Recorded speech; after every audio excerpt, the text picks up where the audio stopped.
lecture is minimal invasive direct thoracic body fusion, technical notes of a single surgeon study. Dr. Hamid Reza.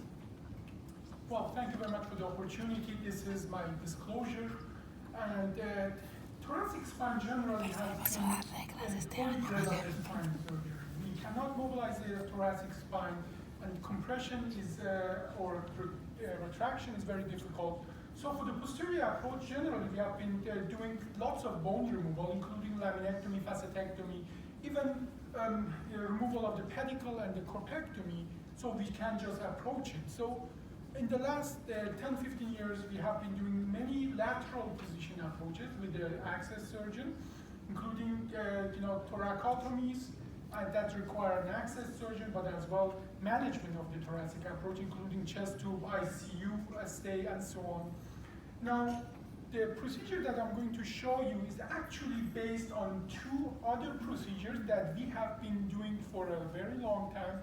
We have more than 1,000 cases for this OLLIF, and I want to my predecessor talked about OLIF, anterior to psoas or oblique anterior lumbar interbody fusion. This is very distinct from that. This is a posterior approach, all done in prone position, and a modification of that is more lateral, practically both in prone position, one through the Cambine triangle, one anterior to the nerve root.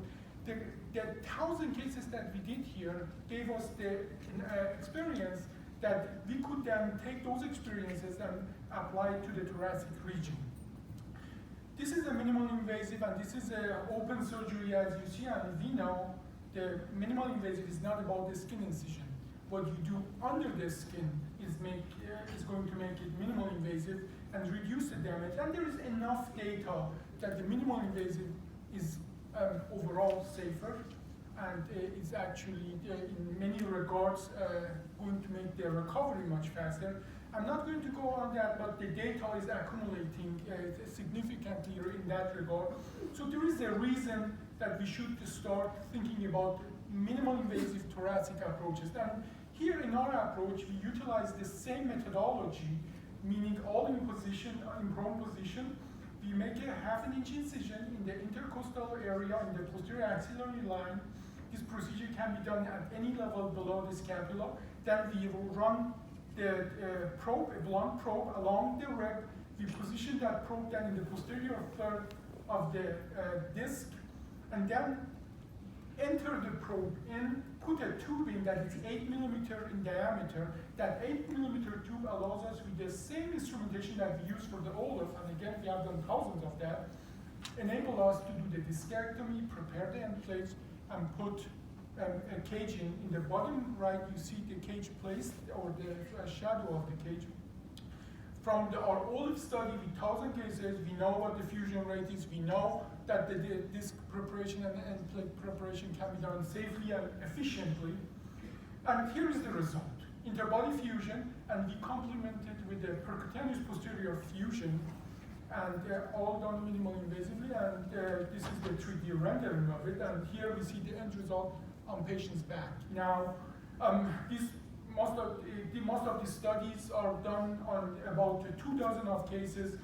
In one-level cases, our skin-to-skin time is 46 minutes in average.